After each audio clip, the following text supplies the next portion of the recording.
चलिए इस आसान हुए एसएससी एमटीएस के सेट का हम डिस्कशन करने जा रहे हैं। जो प्रश्न संख्या 76 से 100 तक टोटल 25 प्रश्न है। इसके ऊपर हम विस्तार से चर्चा करेंगे और आप ध्यान देंगे कि आज का ये मोटिवेशनल कोड है, जिद होनी चाहिए कुछ हासिल करने की, जिद होनी चाहिए कुछ हासिल करने की, वरना उम्मीदें लगाकर तो हर कोई बैठा है। यानी कि आपके अंदर एक जिद होनी चाहिए, आपके अंदर एक जुनून होना चाहिए, वो पागलपन होना चाहिए कि हमको कुछ करके दिखाना है। तो आइए हम लोग इसी उम्मीद के साथ इस सेट का डिस्कशन करेंगे। और सेट का पहला प्रश्न है, डॉक्टर सुनंदा नायर। डॉक्टर सुनंदा नायर का संबंध किस लोक नृत्य से है? तो याद रखेंगे ये मोहिनी अट्टम से। मोहिनी अट्टम यदि पूछेगा आपसे कि मोहिनी अट्टम कहाँ का शास्त्रीय नृत्य है? केरल का शास्त्रीय नृत्य। उसके बाद दूसरा सवाल आपसे पूछा जाएगा कि मोहिनी अट्टम की माँ किसे कहते हैं? मोहिनी अट्टम की माँ, मोहिनी अट्टम की माँ किसे कहते हैं? तो आपका आंसर क्या हो जाएगा? कल्याणी कुट्टी अम्मा। नोट कर लेंगे, कल्याणी कुट्टी अम्मा, कल्याणी कुट्टी अम्मा, कल्याणी कुट्टी अम्मा। मोहिनी अट्टम की माँ किसे कहते हैं? तो कल्याणी कुट्टी अम्मा को मोहिनी अट्टम की माँ कहते हैं। उसके बाद और आसन की हम बात करें तो कथक। कथक जो है ये उत्तर प्रदेश का। यदि हम बात करें कि 8 शास्त्रीय नृत्य कौन कौन से हैं, तो 8 शास्त्रीय नृत्य में सबसे पुराना भरतनाट्यम, भरतनाट्यम हो गया। 8 शास्त्रीय नृत्य में भरतनाट्यम हो गया, कथक हो गया। कथक के बाद यदि हम बात करें तो कुचिपुड़ी हो गया। कुचिपुड़ी, कुचिपुड़ी कथक कहाँ का हो गया? यूपी का, यूपी का कथक हो गया। भरतनाट्यम कहाँ का हो गया? तमिलनाडु। भरतनाट्यम कहाँ का हो गया? तमिलनाडु। हम बात कर रहे हैं किसकी? 8 शास्त्रीय नृत्य। शास्त्र यदि आपसे पूछा जाएगा शास्त्रीय नृत्य की कुल संख्या कितनी है, तो क्लासिकल डांस, इसे इंग्लिश में हम कहते हैं क्लासिकल डांस। क्लासिकल डांस की कुल संख्या कितनी है? तो आपका जवाब होगा 8। वो 8 कौन कौन से हैं? तो एक हो गया आपका भरतनाट्यम, ये हो गया भरतनाट्यम तमिलनाडु से। कथक हो गया उत्तर प्रदेश का। यदि पूछ ले कुचिपुड़ी, कुचिपुड़ी हो गया आंध्र प्रदेश, कुचिपुड़ी आंध्र प्रदेश। उसके बाद एक ऊपर लिखा गया है मोहिनी अट्टम। मोहिनी अट्टम इधर भी लिख देते हैं मोहिनी अट्टम। ये मोहिनी अट्टम हो गया, ये कहाँ का हो गया? केरल का हो गया, केरल का हो गया मोहिनी अट्टम। उसके बाद एक हो गया ओडिसी, ओडिसी हो गया, ओडिसी हो गया। एक मणिपुरी हो गया, मणिपुरी। और कितने हो गए? 1 2 3 4 5 6 मणिपुरी हो गया। और एक सत्रिया नृत्य, सत्रिया नृत्य याद रखेंगे। ये सत्रिया नृत्य जो है ये सबसे नया, सबसे नया कौन सा है? यदि पूछेगा सबसे नया कौन सा है, तो सबसे नवीनतम क्लासिकल डांस यही है। और एक जो बच गया है वो है आपका कथकली, कथकली केरल का कथकली। तो ये भी आप ध्यान में रखेंगे। तो 8 शास्त्रीय नृत्य हो गए। कौन कौन से हो गए? भरतनाट्यम 1 तमिलनाडु का, कथक उत्तर प्रदेश का 2, कुचिपुड़ी हो गया आपका आंध्र प्रदेश का 3, मोहिनी अट्टम, मोहिनी अट्टम केरल का 4, ओडिसी उड़ीसा का, मणिपुरी मणिपुर का।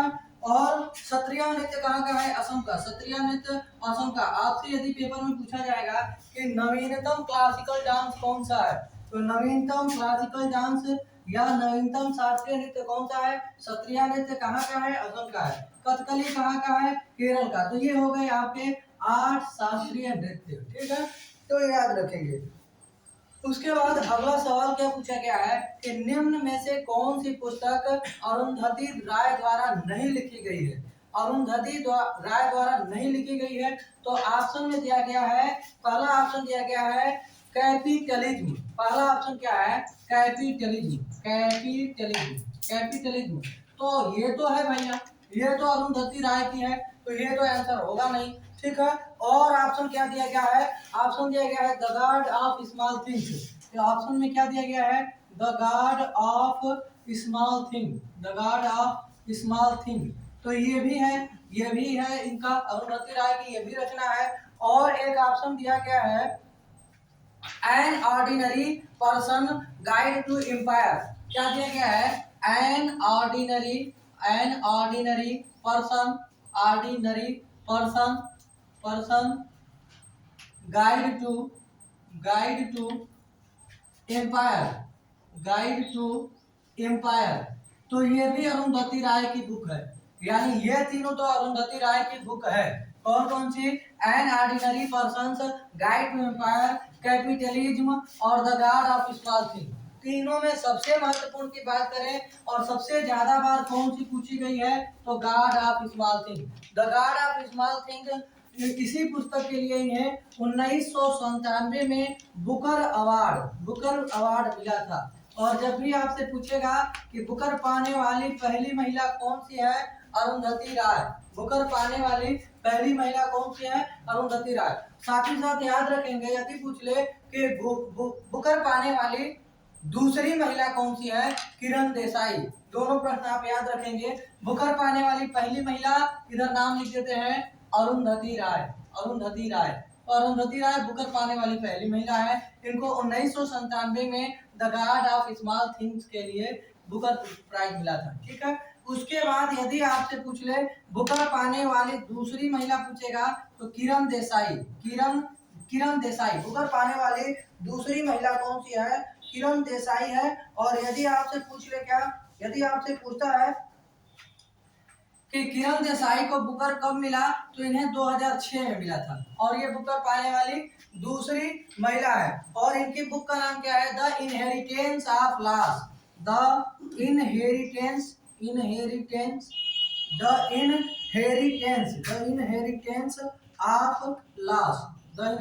Of loss. ये बुकर पाने वाली दूसरी महिला हो गई। अब बात आती है कि तीन ऑप्शन तो हो गए, ये तीनों बुक हो गई अरुंधति राय की। एक जो है ऑप्शन में दिया गया है ये अरुंधति राय की नहीं है और यही पूछा गया था कि किसकी नहीं है, तो ये हो जाएगा प्राइवेट लाइफ। लिखिएगा बुक का नाम क्या है, इधर लिख देते हैं, private life of an Indian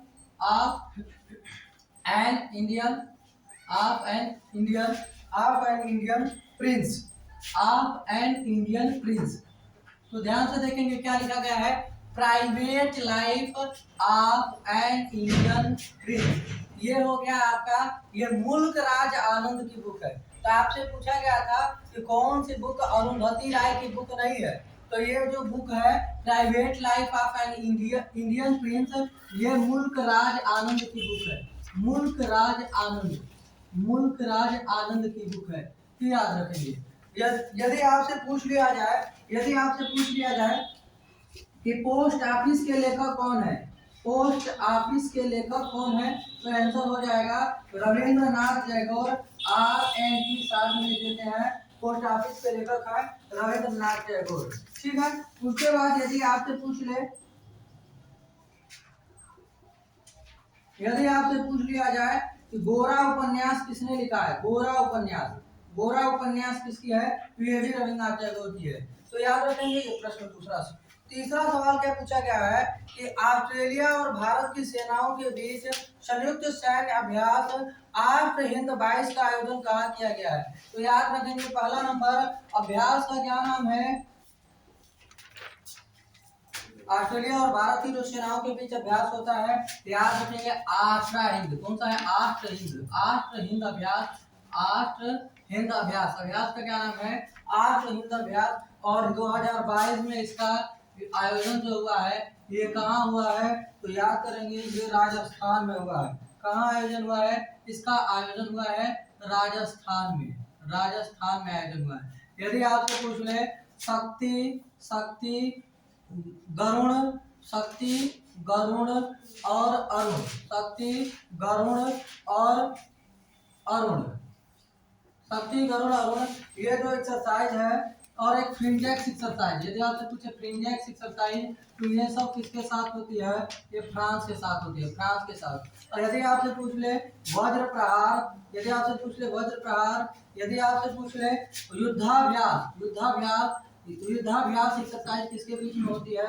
यदि आपसे पूछ ले सूर्य किरण एक्सरसाइज किन दो देशों के बीच में होती है, सूर्य किरण। यदि आपसे पूछे कि रिम्पैक्ट एक्सरसाइज में किसने भाग लिया है, यदि आपसे पूछे रिम्पैक्ट एक्सरसाइज में किसने भाग लिया है, तो आईएनएस सतपुड़ा ने भाग लिया है। तो आइए देखते हैं प्रश्नों के आंसर क्या होंगे। पहला नंबर हमने क्या पूछा आपसे कि वज्र प्रहार भारत वर्सेज यानी इंडिया और अमेरिका, इंडिया और अमेरिका के बीच में वज्र प्रहार। युद्धाभ्यास भी भारत और अमेरिका के बीच में। यदि पूछे सूर्य किरण, तो सूर्य किरण होता है भारत और नेपाल के बीच में। भारत और नेपाल के बीच में कौन सा होता है? सूर्य किरण। भारत और नेपाल के बीच में एक्सरसाइज होता है। यदि आपसे पूछे hand in hand, hand in hand, hand in hand exercise किन दो देशों के बीच में होती है?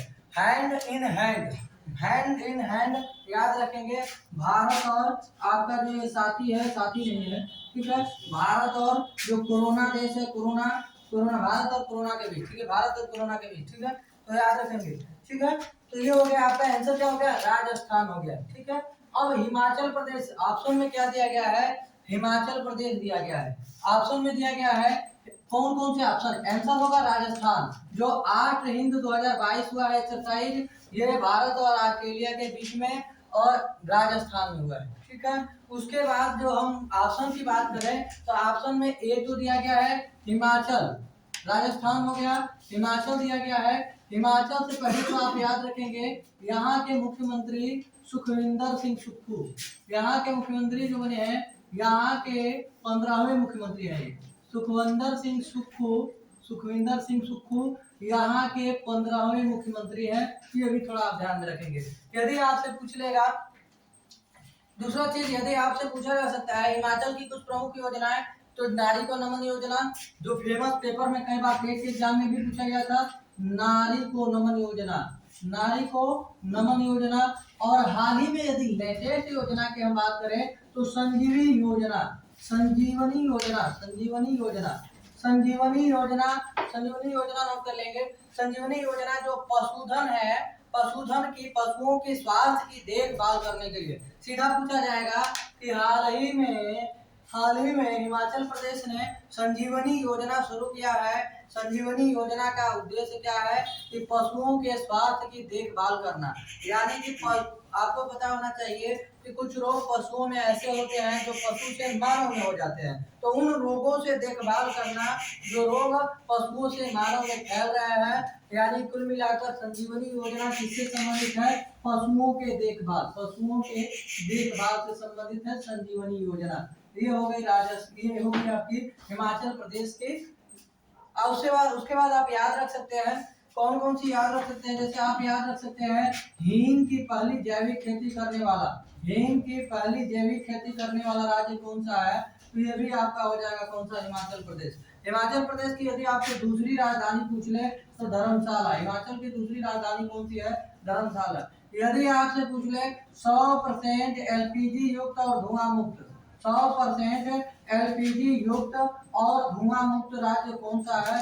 धुआं मुक्त, 100% एलपीजी युक्त और धुआं मुक्त राज्य कौन सा है? तो इसका भी आंसर होगा हिमाचल प्रदेश। यदि आपसे पूछ ले कांगड़ा चाय को यूरोपीय जीआई टैग मिला है, यह किस राज्य का? यदि पूछ ले कांगड़ा चाय को, किस चाय को? कांगड़ा चाय को कांगड़ा चाय को याद रखिएगा हाल ही में यूरोपीय जीआई टैग मिला है, ठीक है। जीआई टैग कांगड़ा चाय, नंबर याद रखेंगे, कांगड़ा चाय, कांगड़ा चाय को यूरोपीय जीआई टैग मिला है। ये कहाँ का है? कांगड़ा चाय एचपी का, हिमाचल प्रदेश के कांगड़ा चाय को यूरोपीय जीआई टैग मिला है, ठीक है। ये भी बात याद रखेंगे। तो हिमाचल से इतनी सारी जानकारी आप याद रखेंगे। उसके बाद अगला ऑप्शन में दिया गया है केरल, दिया गया है केरल, ठीक है, केरल दिया गया है, केरल दिया गया है, केरल। ये देखिए केरल के हम बारे में जानते हैं, पहला नंबर किसके बारे में जानते हैं? केरल से। तो केरल की योजनाओं की हम बात करें तो पहला नंबर आप याद रखेंगे वन स्कूल वन आईएएस। ये फेमस योजना है, कई एग्जामों में पूछ लिया गया। One school one IAS, one school one IAS, ये याद रखेंगे, वन स्कूल वन आईएएस, ये केरल की योजना है। यदि पूछ ले मेडिसेप योजना, मेडिसेप योजना, तो ये भी हो गया केरल का। यदि पूछेगा कि पक्षी एटलस किसने जारी किया? पक्षी एटलस, पक्षी एटलस पूछेगा किसने जारी किया है? ये भी याद रखेंगे, पक्षी एटलस ये इस केरल ने ही जारी किया है। यदि अभी केरल ने पुरस्कार स्टार्ट किया था, पद्म जो अवार्ड है उसी के तर्ज पे इसने 3 पुरस्कार की शुरुआत की थी, जिसमें एक का नाम आप याद रखेंगे अवश्य, परम ज्योति अवार्ड। केरल का केरल का सर्वोच्च पुरस्कार कौन सा है? परम ज्योति पुरस्कार। तो परम ज्योति जो है, केरल ज्योति है, परम ज्योति नहीं है। केरल का सर्वोच्च पुरस्कार केरल ज्योति, और केरल ज्योति जो है ये एमटी वासुदेवन को दिया गया है। एमटी वासुदेवन को दिया गया है, ये भी याद रखेंगे। तो ये केरल के कुछ समझ। यदि आपसे पूछ ले, थोड़ी देर पहले हमने हिमाचल के ऊपर चर्चा किया था, पूछ ले हिमाचल के राज्यपाल कौन है? तो हिमाचल जरा याद कीजिएगा, हमने क्या बताया था? हिमाचल कहाँ चल? शंकर जी के पास चल। तो शिव प्रताप शुक्ल, ठीक है। जब भी आपसे पूछेगा हिमाचल के नए राज्यपाल कौन है, राजेंद्र आर्लेकर कोई नहीं बताएगा, ठीक है। राजेंद्र आर्लेकर कोई नहीं बताएगा, ठीक है, क्योंकि राजेंद्र आर्लेकर अब नहीं रहे। कहाँ? बिहार के राज्यपाल, ठीक है। बिहार के राज्यपाल हो गए हैं, कहाँ के राज्यपाल नहीं रहे? हिमाचल के राज्यपाल नहीं रहे। ध्यान से करेंगे, कोई हिमाचल नहीं लगाएगा, तो याद रखेंगे हिमाचल के नए राज्यपाल, हिमाचल मतलब कहाँ चल? शिव जी के पास चल, यानी शिव प्रताप शुक्ल, ठीक है। शिव प्रताप शुक्ल हिमाचल के नए राज्यपाल, ठीक है। अगला ऑप्शन क्या दिया गया है? हरियाणा। तो हरियाणा से याद रखेंगे क्या? मनोहर लाल खट्टर, ठीक है। और याद रखेंगे क्या? हरियाणा की कुछ प्रमुख योजनाएं, चिराग योजना। कौन सी योजना? चिराग योजना, ई अधिगम योजना, चिराग योजना, ई अधिगम योजना, ये हरियाणा की योजना, ठीक है। चिराग योजना ये, ठीक है। हरियाणा की राजधानी सभी को पता है चंडीगढ़। हरियाणा की राजधानी कहाँ है? चंडीगढ़, ठीक है। यदि आपसे पूछ ले पिंजौर गार्डन कहाँ है? पिंजौर गार्डन कहाँ है? तो चंडीगढ़ में। यदि आपसे पूछ ले चंडीगढ़ में पिंजौर गार्डन है। यदि आपसे पूछ ले चंडीगढ़ के डिजाइनर या वास्तुकार कौन है? तो ई कॉर्बूजियर। चंडीगढ़ का डिजाइनर या वास्तुकार कौन है? कॉर्बूजियर। एक प्रश्न आपको कमेंट बॉक्स में बताना है, छत्रपति शिवाजी टर्मिनल सीएसटी का वास्तुकार या डिजाइनर कौन है? छत्रपति शिवाजी टर्मिनल का वास्तुकार कौन है, डिजाइनर कौन है? चलिए आइए आगे चलते हैं। ये कुछ प्रमुख सवाल थे। अगला जो 79 नंबर सवाल है, आइसोपेंटेन। केमिस्ट्री का बहुत ही फेमस सवाल है, आइसोपेंटेन। याद कर लेंगे इसको अच्छे से। आइसोपेंटेन जिसे क्या कहा जाता है? एक शाखित श्रृंखला संतृप्त हाइड्रोकार्बन है, जिसका रासायनिक सूत्र C5H12 है। तो याद कर लेंगे 2 मिथाइल ब्यूटेन हो जाएगा। उसके बाद यदि आपसे पूछेगा कि एल्केन और एल्काइन का फार्मूला क्या होता है, यदि आपसे पूछ लेगा एल्केन हो गया आपका, तो एल्केन होता है, एक कौन सा होता है? एक एल्कीन होता है और एक होता है एल्काइन। इन तीनों का यदि आपसे पूछ ले फार्मूला क्या होगा, तो एल्कीन और एल्काइन, ठीक है। तो एल्केन का क्या होता है? CnH2n-2, ठीक है। CnH2n-2 होता है। यदि पूछे एल्कीन का क्या होता है? CnH2n, ठीक है। CnH2n। और यदि पूछ ले एल्काइन का क्या होता है, तो एल्काइन का होता है CnH2n+2, ठीक है। CnH2n+। चलिए देखिए, यहाँ थोड़ा सा कंफ्यूजन हो गया था, इसको सही कर लीजिएगा। एल्केन में जो होता है प्लस होता है, और एल्काइन समझिएगा, एल्काइन में क्या होता है? माइनस। एल्काइन मतलब देखिए ये थोड़ा कंफ्यूजिंग एक्टर है, कोई दिक्कत नहीं है। थोड़ा सा कंफ्यूज, यहाँ प्लस इधर माइनस हो गया था, तो लिखने का क्रम जो इधर उधर हो गया है, इसको सही कर लीजिएगा। क्या है? एल्काइन है, तो एल्काइन समझ लीजिएगा, एल्काइन मतलब मल्काइन, ठीक है। जो मल्काइन है वो हमेशा आपका माइनस करते रहेंगे, ठीक है, हमेशा आपसे माइनस करते रहेंगे, ठीक है। तो एल्काइन में हमेशा, जैसे हमको कंफ्यूजन होता है तो हम ट्रिक बना लेते हैं, ठीक है। तो एल्काइन मतलब समझिएगा मल्काइन, और आपकी मल्काइन हमेशा आपसे 2, 5, 10, 12, 15 मांगती ही रहेंगी, हमेशा आपसे माइनस करती रहेंगी। तो एल्काइन में हमेशा आपको माइनस लगाना है, ठीक है। ये बात ध्यान रखिएगा। बाकी एल्केन में क्या करना है? +2 करना है, CnH2n+2। और ये हो गया आपका एल्कीन मतलब नमकीन, एल्कीन मतलब CnH2n, ठीक है। CnH2n, ये हो गया आपका एल्कीन और एल्काइन का फार्मूला। चलिए आगे चलते हैं। अगला सवाल क्या पूछा गया है? हाल ही में किस राज्य सरकार ने हर घर गंगा जल योजना, ठीक है, हर घर जल, तो भी क्या है? हर घर गंगा जल, ठीक है, हर घर गंगा जल, ठीक है, हर घर गंगाजल, ठीक है, हर घर गंगाजल, ठीक ना। पहला नंबर योजना का क्या नाम है, हर घर गंगाजल योजना। तो याद रखेंगे बिहार ने शुरू किया है, किसने शुरू किया है, बिहार ने शुरू किया है, बिहार ने, किसने शुरू किया है, बिहार ने, ठीक है, बिहार ने शुरू किया है, ठीक है। हर घर गंगाजल, हर घर गंगाजल योजना बिहार, लिखेंगे क्या, बिहार। बिहार से आपको कौन कौन सा याद रखना है, बिहार में सबसे पहले तो रबर डैम, सबसे बड़ा रबर डैम कहाँ बनाया गया है, बिहार में। बिहार में कहाँ बनाया गया है, गया में, ठीक है। क्या क्या बिहार का हाल ही में बिहार क्यों क्यों चर्चा में रहा है। पहला नंबर याद रखेंगे रबर डैम, सबसे बड़ा दुनिया का विश्व का सबसे बड़ा रबर डैम कहाँ बनाया गया है, तो रबर डैम ये गया में बनाया गया है, गया में। यदि आपसे पूछ ले महाबोधि मंदिर कहाँ है, महाबोधि मंदिर ये भी बोध गया में है, बोध गया में है महाबोधि मंदिर। यदि आपसे पूछ ले, क्या पूछ ले, यदि आपसे पेपर में प्रश्न पूछे कि बुद्ध की शयन मुद्रा वाले सबसे बड़ी प्रतिमा, बुद्ध के शयन मुद्रा में सबसे बड़ी प्रतिमा, बुद्ध के शयन मुद्रा में सबसे बड़ी प्रतिमा कहाँ लगाई गई है, तो ये भी गया में लगाई गई है। बुद्ध की शयन मुद्रा की सबसे बड़ी प्रतिमा कहाँ लगाई गई है, बिहार में लगाई गई।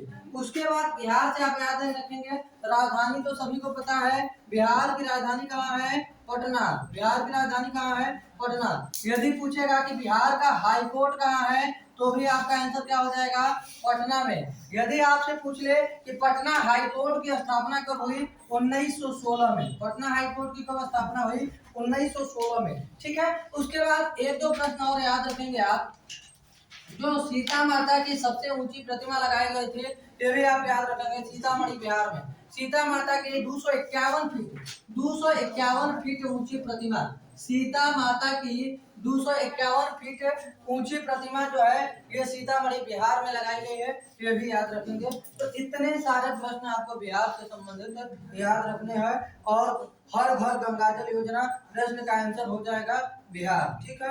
उत्तर प्रदेश ऑप्शन में दिख रहा है, उत्तर प्रदेश, देखिए उत्तर प्रदेश याद रखेंगे। अभी थोड़ी देर पहले ड्रीम 11 का खेल चल रहा है, ठीक है, ड्रीम 11 इसमें खूब ट्रेंड कर रहा है, ड्रीम 11, माई 11 सर्किल। और याद रखेंगे इधर ड्रीम 11 में game changer of the match कौन बन गए, योगी आदित्यनाथ, ठीक है। किसी को पता नहीं चला, और किसका हत्या हो गया, अतीक अहमद, ठीक है, अतीक अहमद का हत्या हो गया, और योगी आदित्यनाथ क्या बन गए, dream 11 game changer of the match, ठीक है। याद रखेंगे, ठीक है, याद नहीं रखेंगे इसको, याद क्या रखना है, याद रखना है आपको उत्तर प्रदेश के बारे में। आप क्या क्या याद रख सकते हैं, आप याद रखिएगा पंचामृत योजना, पंचामृत योजना उत्तर प्रदेश की सबसे ज्यादा जो ट्रेंड कर रही है योजना, यही आपसे पूछा जा सकता है। पंचामृत योजना किससे संबंधित है, गन्ना उत्पादन, गन्ना उत्पादन में बढ़ावा।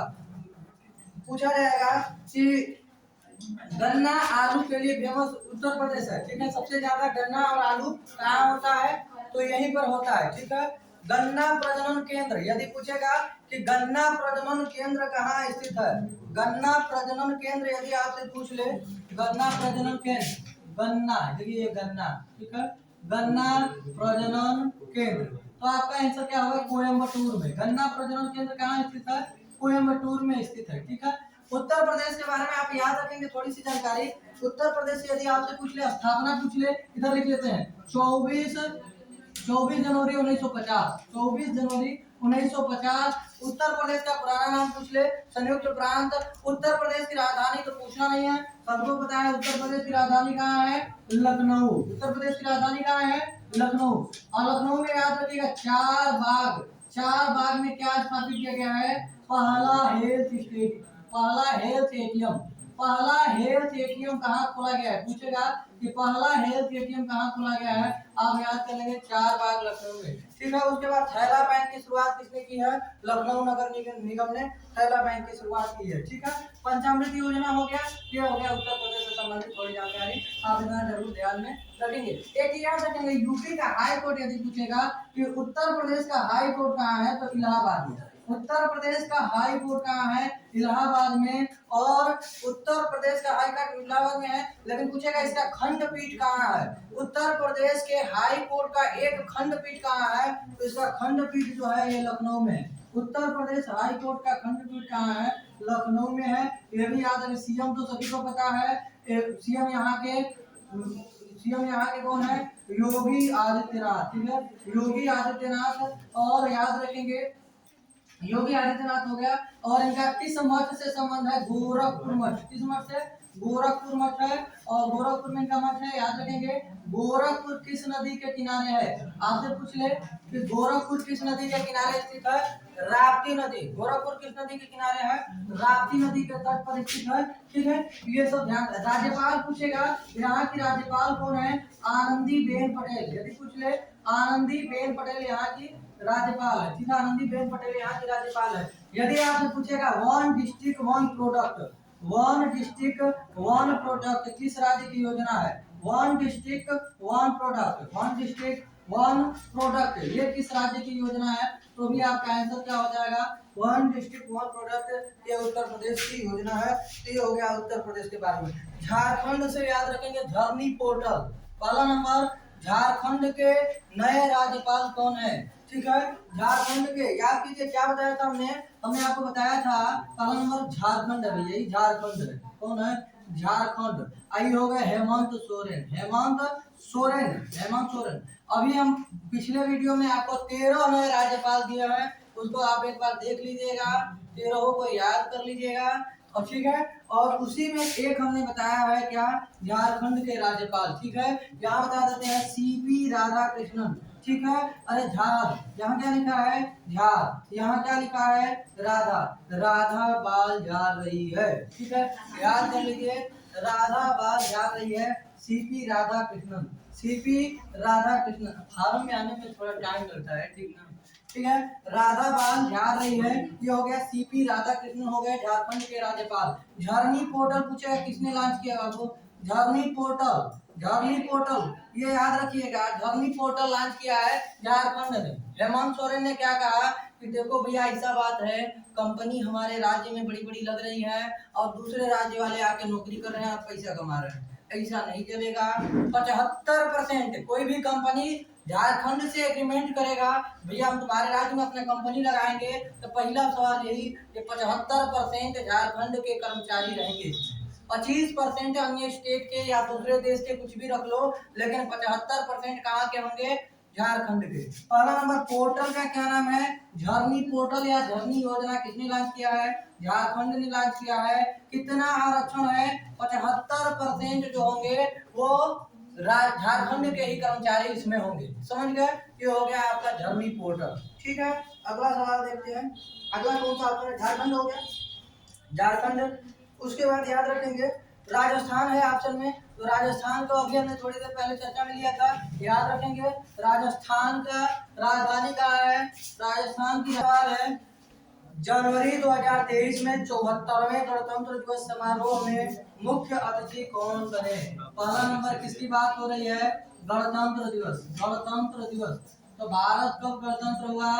भारत का संविधान कब लागू हुआ? 26 जनवरी 1950। और 2023 में 74वां गणतंत्र दिवस मनाया गया है। कौन सा गणतंत्र दिवस? 74वां गणतंत्र दिवस मनाया गया है। और इसमें याद रखेंगे, इसमें कौन आए थे? इसमें मुख्य अतिथि पूछ रहा है कौन आए थे, तो याद रखेंगे मिस्र के राष्ट्रपति। कौन आए थे? मिस्र के राष्ट्रपति, मिस्र के राष्ट्रपति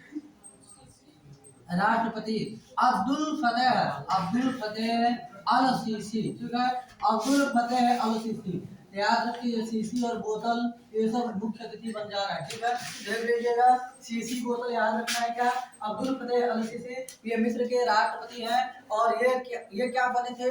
ये मुख्य अतिथि थे। ठीक है, मुख्य अतिथि। यदि आपसे पूछेगा कि मुख्य अतिथि कौन थे? अब्दुल फतेह अल सीसी, 74वां गणतंत्र दिवस। ठीक है, और याद रखेंगे साथ ही साथ क्या कि इसमें विशिष्ट अतिथि किसे बनाया गया था? यदि पूछेगा विशिष्ट अतिथि किसे बनाया गया था, तो याद रखेंगे किसका नाम? चंद्रिका प्रसाद संतोखी। चंद्रिका प्रसाद संतोखी, इन्हें सूरीनाम के ये राष्ट्रपति हो जाते हैं, सूरीनाम से हो जाते हैं। चंद्रिका प्रसाद संतोखी, चंद्रिका प्रसाद संतोखी कहाँ के हो जाते हैं? सूरीनाम के हो जाते हैं, सूरीनाम के। और साथ ही साथ आप याद रखेंगे क्या?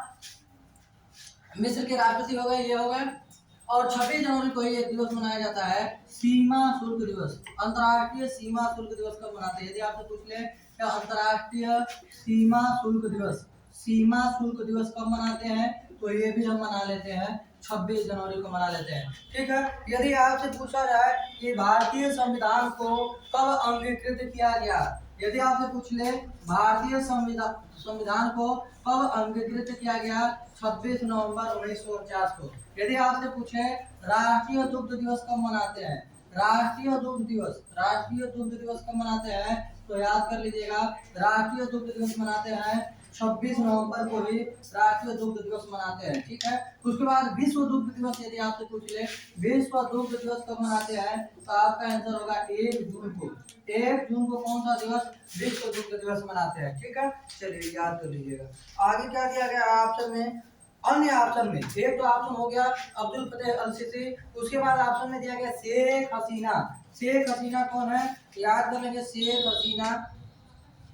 हसीना याद रखें। बांग्लादेश के राष्ट्रपिता शेख मुजीबुर रहमान की बेटी ये है शेख हसीना, और वर्तमान में ये बांग्लादेश की प्रधानमंत्री, बांग्लादेश की कौन है? बांग्लादेश की प्राइम मिनिस्टर कौन है?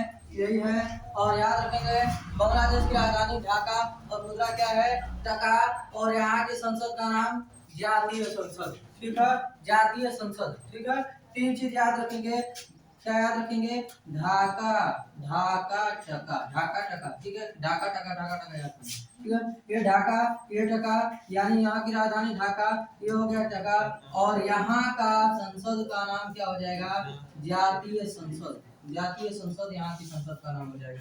यदि आपसे पूछ ले कि बांग्लादेश कब आजाद हुआ? 1971 में। बांग्लादेश कब आजाद हुआ? 1971 में। इससे पहले पूर्वी पाकिस्तान कहा जाता था। क्या कहा जाता था?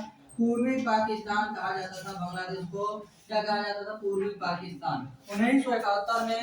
और किसके द्वारा? याद रखिएगा वो कौन सा दिवस है? वो दिवस है आपका कौन सा ऑपरेशन? याद रखिएगा उस समय भारतीय नेवी, इंडियन नेवी के द्वारा, भारतीय नौसेना के द्वारा कौन सा ऑपरेशन चलाकर बांग्लादेश को आजादी दिलाई गई थी? तो याद रखेंगे ऑपरेशन ट्राइडेंट।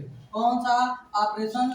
ऑपरेशन ट्राइडेंट चलाया गया था, और पाकिस्तान को उसकी औकात दिखाई दी गई थी। ठीक है, ये भी याद रखेंगे। चलिए, शेख हसीना हो गया। और एंथनी अल्बनीज ऑप्शन में दिया गया है। ऑस्ट्रेलिया के प्रधानमंत्री कौन है? Anthony Albanese. सी ऑप्शन में दिया गया है एंथनी अल्बनीज। तो याद रखेंगे ऑस्ट्रेलिया के प्रधानमंत्री हो जाते हैं। इमैनुअल मैक्रोन कौन है? याद रखेंगे ये फ्रांस के प्रेसिडेंट, फ्रांस के राष्ट्रपति कौन है? Emmanuel Macron. इमैनुअल लिख दें, इमैनुअल मैक्रोन कौन है? ये फ्रांस के राष्ट्रपति हैं, इमैनुअल मैक्रोन। ठीक है। यदि आपसे पूछ ले कि नाइजीरिया के राष्ट्रपति कौन है? नाइजीरिया के राष्ट्रपति, ठीक है, कौन है बताइए? नाइजीरिया के राष्ट्रपति यदि आपसे पूछ ले नाइजीरिया, यदि आपसे पूछ ले चेक गणराज्य के राष्ट्रपति कौन है? चेक गणराज्य के राष्ट्रपति कौन है? यदि आपसे पूछ ले इटली की प्रधानमंत्री कौन है? इटली की पीएम कौन है? तो ये सारे प्रश्न आपको बताना है। पहला नंबर याद रखेंगे किसकी? चेक गणराज्य। ठीक है, चेक गणराज्य के राष्ट्रपति कौन है? Pedro Pavel. ठीक है, कौन? आपसे पूछेगा पेड्रो पावेल कहाँ के हैं? चेक गणराज्य के पेड्रो पावेल। ठीक है, यानी पेट्रोल क्या करना है आपको? चेक करके डलवाना है। ठीक है, याद कर लेंगे। पेट्रोल पावेल नहीं है, पेट्रो पावेल है।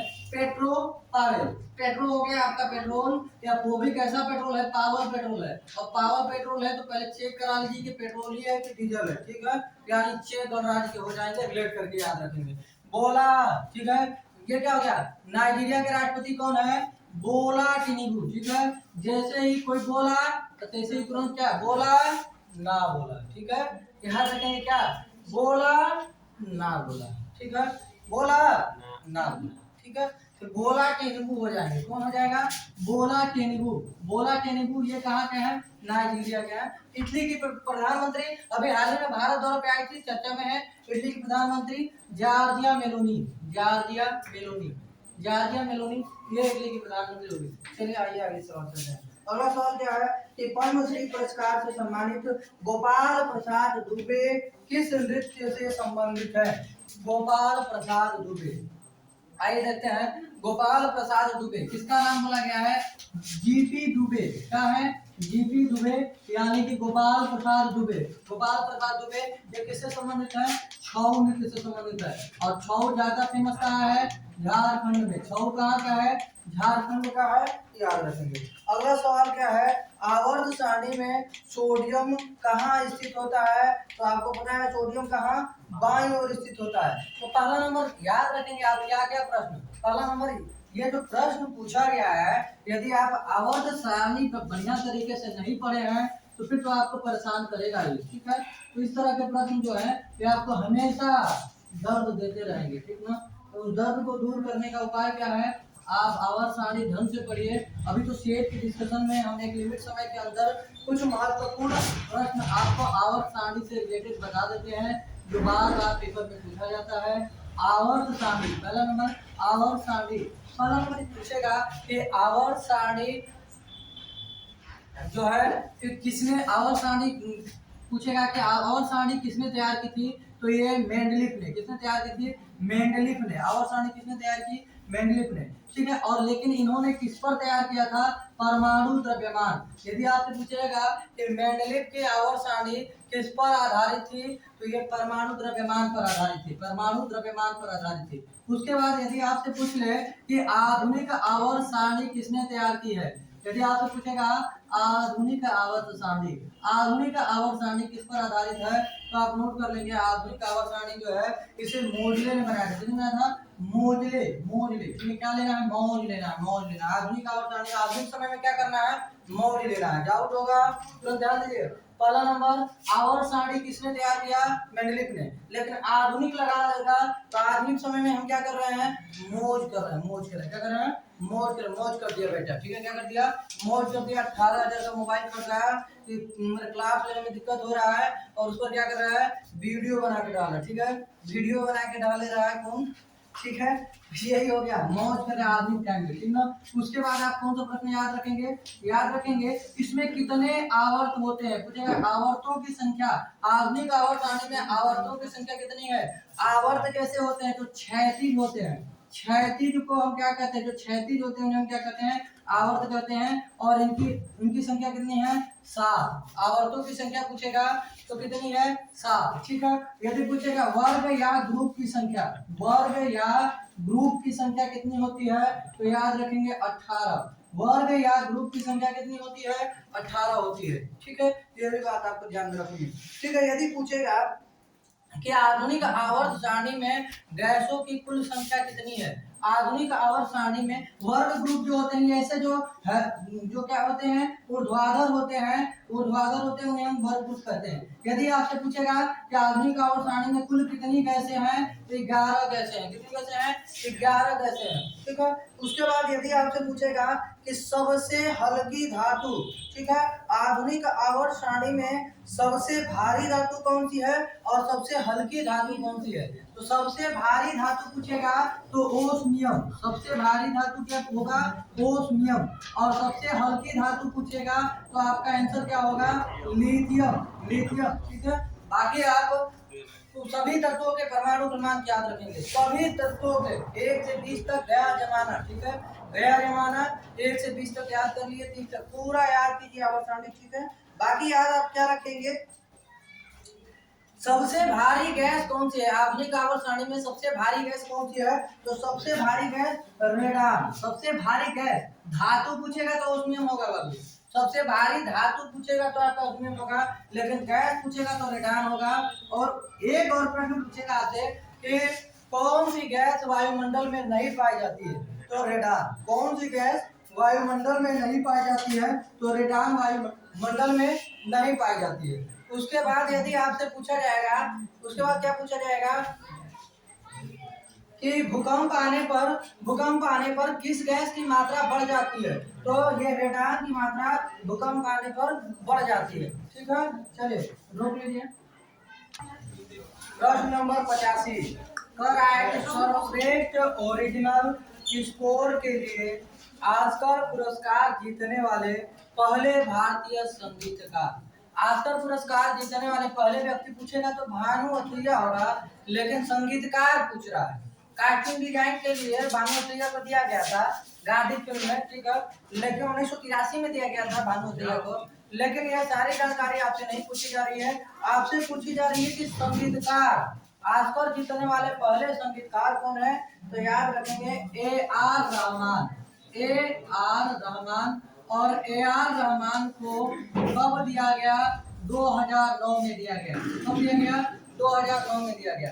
उसके बाद यदि आपसे पूछ लें कि ऑस्कर पुरस्कार की स्थापना कब हुई, ऑस्कर अवार्ड की स्थापना पूछ ले 1929 में। ऑस्कर पुरस्कार की स्थापना कब हुई? 1929 में। आप बताइए पुलित्जर पुरस्कार की स्थापना कब हुई? पुलित्जर पुरस्कार की स्थापना कब हुई? पुलित्जर पुरस्कार की स्थापना कब हुई? 1917 में। पुलित्जर पुरस्कार की स्थापना कब हुई? 1917 में। और ए आर रहमान को याद रखेंगे कौन कौन से पुरस्कार मिले हैं इन्हें। पहले तो याद रखेंगे पद्मश्री अवार्ड इन्हें 2000 में दिया गया था। पद्मश्री ए आर रहमान को आपसे पूछ ले कि ए आर रहमान को पद्मश्री कब दिया गया? तो पद्मश्री इन्हें दिया गया था सन 2000 में, ठीक है। उसके बाद इनको टाइम पर्सन ने एक उपाधि दी थी और उस उपाधि का क्या नाम है? मेजार्ट ऑफ मद्रास। पूछा जाएगा कि मेजार्ट ऑफ मद्रास, मद्रास में इनका जन्म हुआ है तमिलनाडु में, ठीक है। मेजार्ट पूछा जाएगा कि मेजार्ट ऑफ मद्रास की उपाधि, मेजार्ट ऑफ मद्रास की उपाधि, मेजार्ट ऑफ मद्रास की उपाधि किसे दी गई है? तो मेजार्ट ऑफ मद्रास की उपाधि है किसे दी गई है? ये ए आर रहमान को दी गई है। किसने दी है? तो टाइम पत्रिका ने। टाइम पत्रिका ने मेजार्ट ऑफ मद्रास की उपाधि किसे दी गई है? ए आर रहमान को दी गई है। तो ये याद रखेंगे। उसके बाद अगला प्रश्न क्या है? दिए गए चित्र में दिखाए गए ट्रैक एंड फील्ड इवेंट का क्या नाम है? तो याद रखेंगे एक फिगर दिखाया गया है, एक भाला फेंकता हुआ आदमी, ठीक है, एक भाला फेंकता हुआ आदमी है, ठीक है, या औरत है, ठीक है। याद रखेंगे ये फोटो जो है ये भाला फेंक की प्रतिमा है। पहला नंबर आप याद रखेंगे कि भाला फेंक दिवस को मनाते हैं। याद रखेंगे भाला फेंक दिवस को मनाते हैं 7 अगस्त को मनाते हैं। और इसी दिन मनाते हैं हथकरघा दिवस। कौन सा दिवस मनाते हैं? हथकरघा दिवस मनाते हैं। भाला फेंक दिवस और हथकरघा दिवस को मनाते हैं 7 अगस्त को मनाते हैं। ये दोनों प्रश्न भी आप याद रखेंगे, ठीक है। आगे क्या है बस यही ध्यान रखेंगे। अगला सवाल है आवर्त सारणी में अधातुओं का स्थान क्या है? तो दाईं ओर के जो तत्व हैं उधर ही आपका क्या है? अधातुओं का स्थान है। अगला सवाल है निम्न में से कौन भारत सरकार द्वारा पद्मश्री और पद्म भूषण पुरस्कार से सम्मानित होने वाले सबसे कम उम्र के तबला वादक हैं? पहला नंबर क्या पूछा जा रहा है? सबसे कम उम्र के तबला वादक और जिन्हें क्या मिला हो? जिन्हें पद्मश्री और पद्म भूषण मिला है। तो आंसर क्या हो जाएगा? जाकिर हुसैन।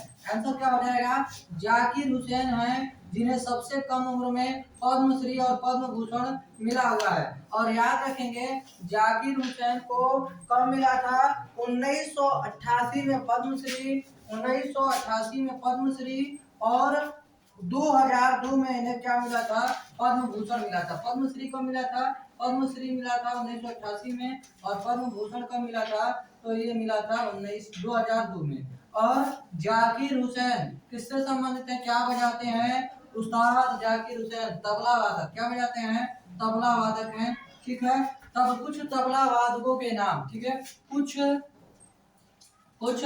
तबला वादकों के नाम, कुछ तबला वादकों के नाम, ठीक है। तो देखेंगे कौन कौन है, याद रखेंगे। एक तो है अल्लाह रखा खां। कौन है? अल्लाह रखा खां हो गए आपके, अल्लाह रखा खां हो जाते हैं। यदि आपसे पूछे अल्लाह रखा खां क्या बजाते हैं? ये तबला बजाते हैं। यदि आपसे पूछे गुदई महाराज, गुदई महाराज, तो ये क्या बजाते हैं? ये भी तबला। यदि आपसे पूछे किशन महाराज, गुदई महाराज, किशन महाराज, ठीक है, ये सब, ठीक है। और एक याद रखेंगे लतीफ खां, लतीफ खां, तो ये सब तबला वाले हैं। ये कुछ प्रमुख तबला वादक अल्लाह रखा खां, गुदई महाराज, किशन महाराज, एक जाकिर हुसैन, जाकिर हुसैन, ठीक है, जाकिर हुसैन। यदि आपसे पूछे शहनाई का जादूगर किसे कहते हैं? शहनाई का जादूगर किसे कहते हैं? तो आप याद कर लेंगे शहनाई का जादूगर बिस्मिल्लाह खां को कहते हैं। बिस्मिल्लाह खां को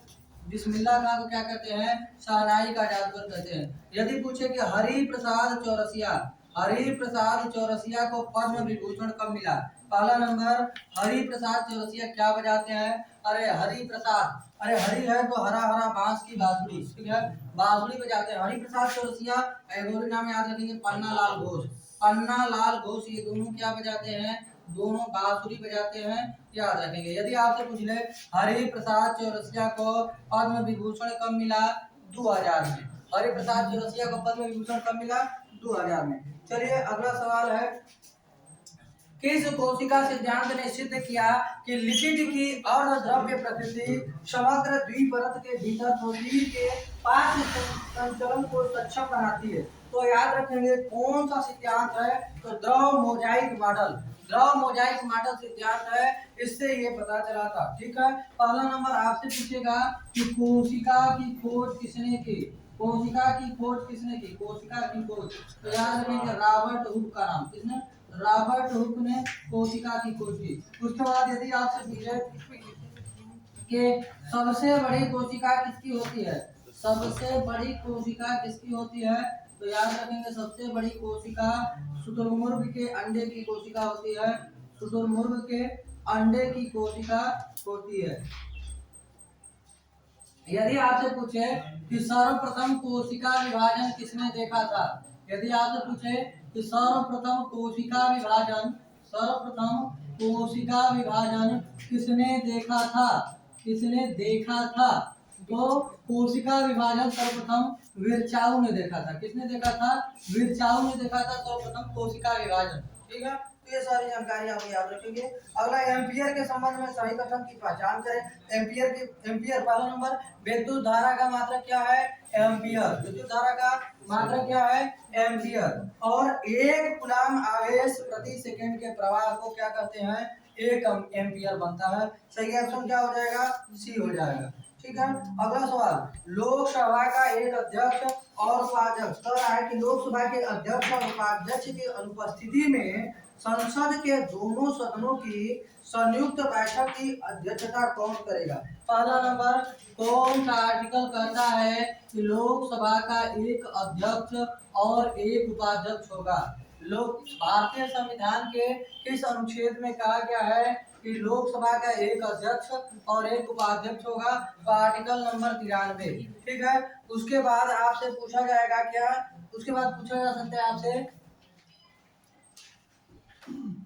किस आर्टिकल में ये कहा गया है कि संयुक्त अधिवेशन कौन सा आर्टिकल है? तो सभी को पता है संयुक्त अधिवेशन आर्टिकल नंबर 108। और याद रखेंगे संयुक्त अधिवेशन कौन बुलाता है? प्यारी द्रौपदी मुर्मू, ठीक है। कौन बुलाता है? राष्ट्रपति, ठीक है, राष्ट्रपति द्रौपदी मुर्मू, ठीक है, राष्ट्रपति बुलाते हैं, ठीक है। और स्थगित कौन करता है? राष्ट्रपति ही स्थगित करता है। और अध्यक्षता कौन करता है? लोकसभा का अध्यक्ष इसकी अध्यक्षता करता है। लेकिन लोकसभा का अध्यक्ष नहीं रहेगा तो कौन करेगा? लोकसभा का उपाध्यक्ष करेगा, ठीक है। यदि वो भी नहीं रहेगा तो यही पूछा है कि अध्यक्ष भी न रहे, उपाध्यक्ष भी न रहे तो कौन करेगा? तो ये राज्यसभा के सभापति नहीं, क्योंकि राज्यसभा के सभापति कौन होते हैं? उपराष्ट्रपति। राज्यसभा का पदेन सभापति कौन होता है? उपराष्ट्रपति। और उपराष्ट्रपति अभी 14वें उपराष्ट्रपति कौन बने हैं? जगदीप धनखड़। वायलट अलवा को हराकर जगदीप धनखड़ भारत के 14वें उपराष्ट्रपति बन गए हैं। यदि आपसे पूछेगा कि राज्यसभा के उपसभापति वर्तमान में कौन है? राज्यसभा के वर्तमान में उपसभापति कौन है? हरिवंश नारायण सिंह, ये राज्यसभा के वर्तमान उपसभापति है, हरिवंश नारायण सिंह। चलिए आगे चलते हैं। अगला सवाल, शमशाद बेगम हिंदी फिल्मों के लिए पार्श्व गायन करने वाली पहली महिलाओं में से एक। 2 वर्ष हिंदी फिल्म संगीत में उनके योगदान के लिए ओपी नैयर पुरस्कार, ज्यादा मोस्ट इंपॉर्टेंट नहीं है, याद रखेंगे 2009 में दिया गया था, ठीक है, 2009 आंसर हो जाएगा। अगला सवाल है, निम्नलिखित भारतीय शास्त्रीय संगीतकारों में किसे सबसे पहले भारत के सर्वोच्च नागरिक सम्मान भारत रत्न से दिया गया है? मतलब कुल मिलाकर पूछा गया है भारत रत्न पाने वाले पहले संगीतकार, ठीक है, संगीतकार। पहला नंबर याद रखेंगे, भारत रत्न पाने वाली पहली महिला इंदिरा गांधी। भारत रत्न पाने वाली पहली महिला इंदिरा गांधी। पहले पुरुष तो सभी को पता है, डॉक्टर सर्वपल्ली राधाकृष्णन 1954 में, ठीक है। भारत रत्न की स्थापना 2 जनवरी 1954। भारत रत्न की स्थापना 2 जनवरी 1954, ठीक है। बताना है आपको कमेंट बॉक्स में बताना है कि भारत रत्न में कितनी राशि दी जाती है, ठीक है। भारत रत्न पुरस्कार में कितनी राशि दी जाती है, ठीक है, याद रखेंगे, ठीक है। चलिए अगला सवाल है, पहला नंबर आंसर क्या हो जाएगा, एमएस सुब्बुलक्ष्मी। एमएस सुब्बुलक्ष्मी भारत रत्न पाने वाली पहली संगीतकार कौन है? एमएस सुब्बुलक्ष्मी। और सुब्बुलक्ष्मी को भारत रत्न कब दिया गया? सुब्बुलक्ष्मी को भारत रत्न कब दिया गया? 1998 में दिया गया। सुब्बुलक्ष्मी को भारत रत्न कब दिया गया? 1998 में भारत रत्न दिया गया, ठीक है।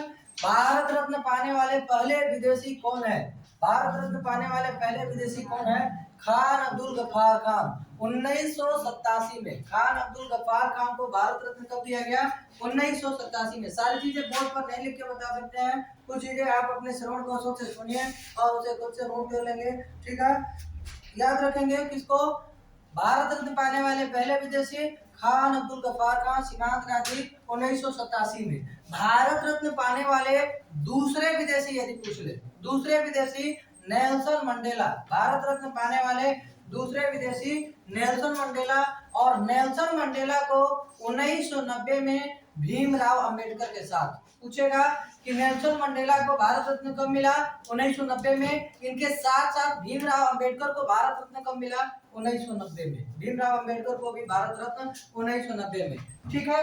यदि आपसे पूछे मरणोपरांत भारत रत्न पाने वाले पहले व्यक्ति, मरणोपरांत भारत रत्न पाने वाले, मरणोपरांत भारत रत्न पाने वाले, तो मरणोपरांत लाल बहादुर शास्त्री, लाल बहादुर शास्त्री 1966 में, ठीक है। उसके बाद एक और बात आप याद रखेंगे, मरणोपरांत भारत रत्न पाने वाली पहली महिला, मरणोपरांत, इधर देखिएगा ध्यान से, मरणोपरांत बोले देते हैं, मरणोपरांत भारत रत्न पाने वाली पहली महिला 1997 में अरुणा आसफ अली, अरुणा आसफ अली, इन्हें मरणोपरांत भारत रत्न दिया गया था, ठीक है। उसके बाद पूछेगा कि अब तक कुल कितने व्यक्तियों को भारत रत्न दिया जा चुका है? 54 व्यक्तियों को दिया जा चुका है। लास्ट 3 लोगों को किसे दिया गया है? भूपेन हजारिका, नानाजी देशमुख और प्रणब मुखर्जी, ठीक है। 3 नाम याद रखेंगे। लास्ट 3 किसे दिया गया है?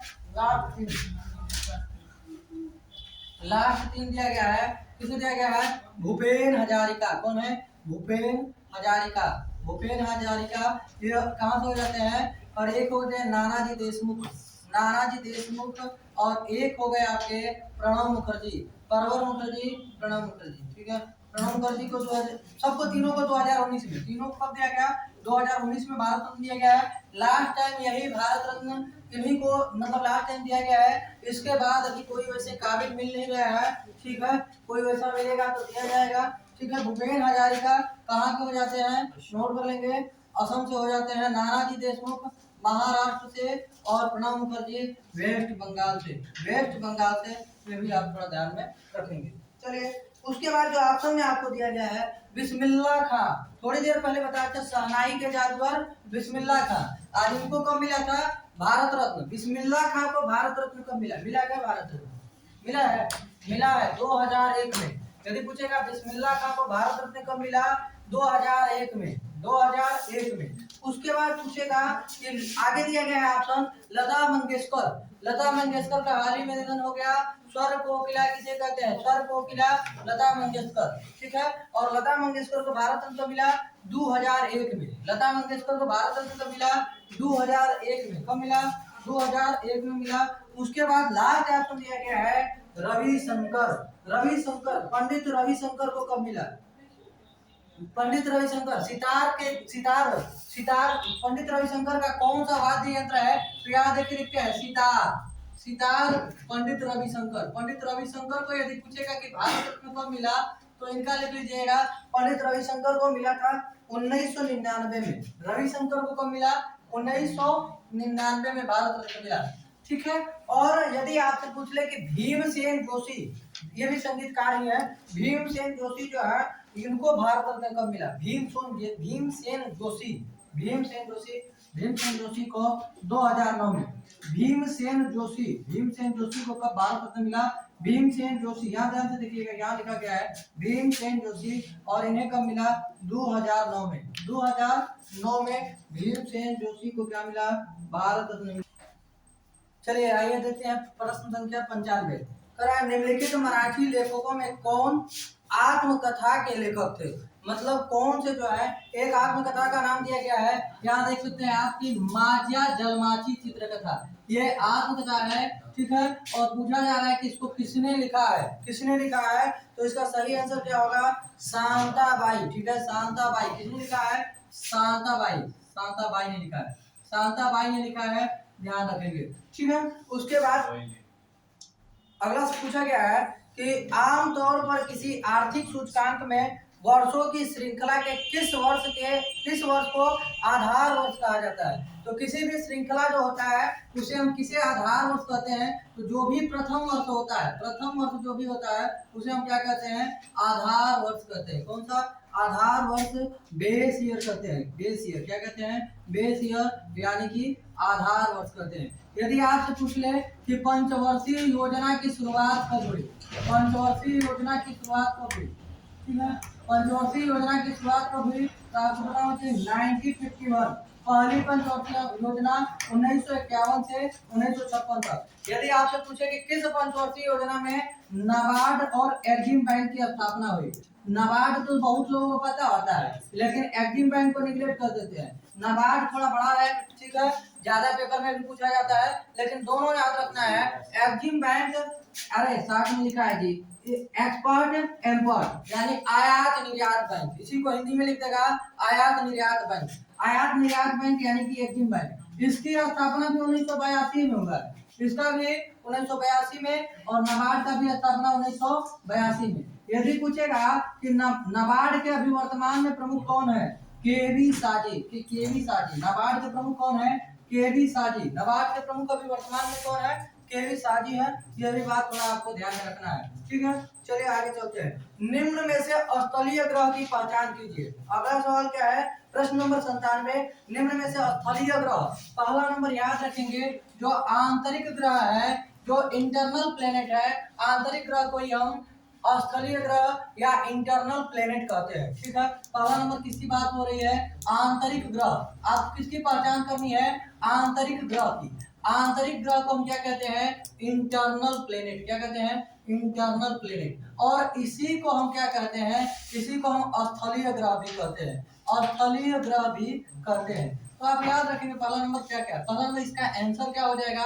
आंतरिक ग्रह या स्थलीय ग्रह। तो जो बुध शुक्र पृथ्वी मंगल, बुध शुक्र पृथ्वी मंगल, जो देखने में पृथ्वी के समान हो उसे हम आंतरिक ग्रह कहते हैं। जो देखने में पृथ्वी के समान हो उसे हम आंतरिक ग्रह कहते हैं। और आंतरिक ग्रह की संख्या 4, बुध शुक्र पृथ्वी मंगल। अब जो 4 बच गए उसका क्या नाम है? ठीक है, जो 4 बच गए उसका नाम है, उन्हें हम कहते हैं बाह्य ग्रह। क्या कहते हैं? बाह्य ग्रह कहते हैं, बाह्य ग्रह। ठीक है, बाह्य ग्रह यानी कि जो देखने में बृहस्पति के समान हो उसे हम बाह्य ग्रह कहते हैं। और इसमें भी आते हैं 4, बृहस्पति, शनि, बृहस्पति यानी जुपिटर, शनि, सैटर्न, अरुण और वरुण, अरुण और वरुण। ठीक है। और यदि आपसे पूछे लेटा हुआ ग्रह किसे कहते हैं? लेटा हुआ ग्रह, ठीक है, लेटा कौन है? अरुणा लेटल है। ठीक है, कौन लेटल है? अरुणा लेटल है।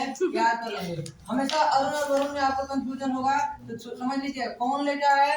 अरुण लेटल है। ठीक है, तो अरुण को क्या कहते हैं? कितना डिग्री लेटा है? 66.5 डिग्री। अपने अक्ष पर कितना झुका हुआ है? 66.5 डिग्री, पूरा एकदम नीचे हो गया। ठीक है, गिर जाएगा, हम 66.5 डिग्री पे गिर जाएंगे, बता नहीं सकते हैं। ठीक है, 66.5 डिग्री।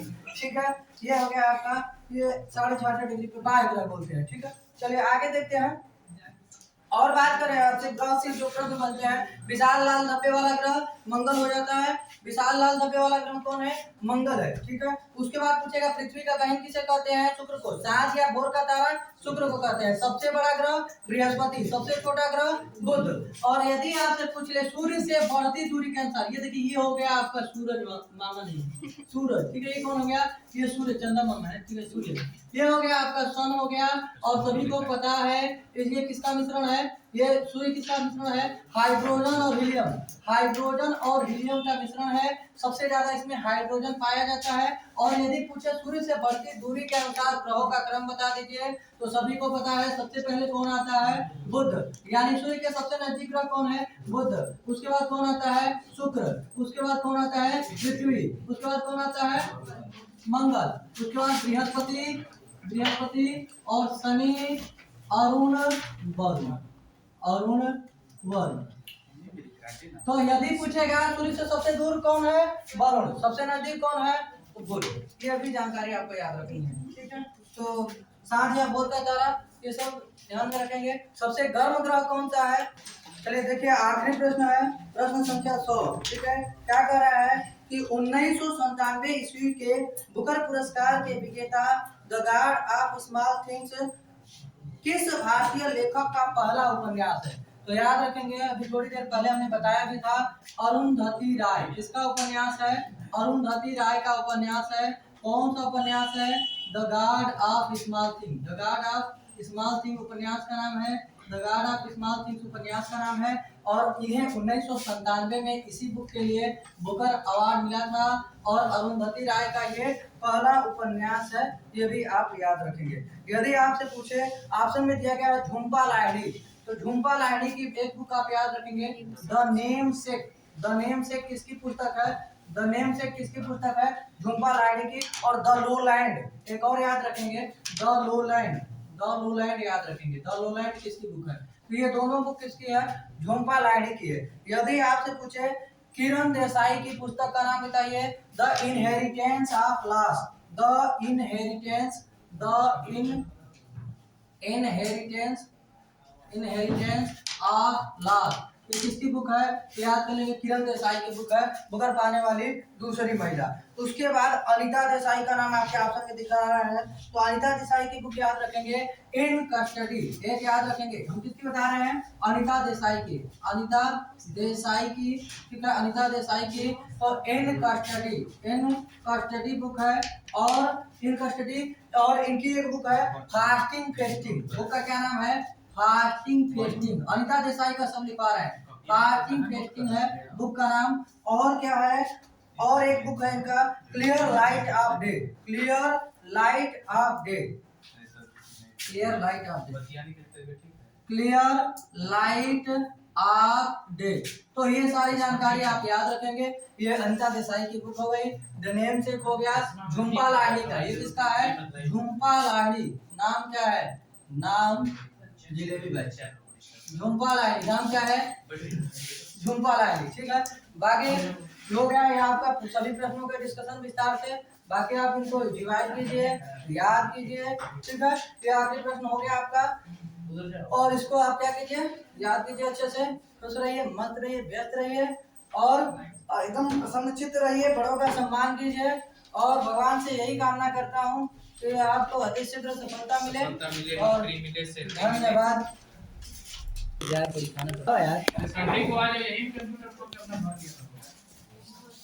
कौन देगा वाईफाई? कौन देगा वाईफाई? तू भी 500 MB सेट करके दे दो। 500 सब लोग देंगे। 1.5 GB लगेगा। हाँ, तुम 500 सेट करके दे दो। कब?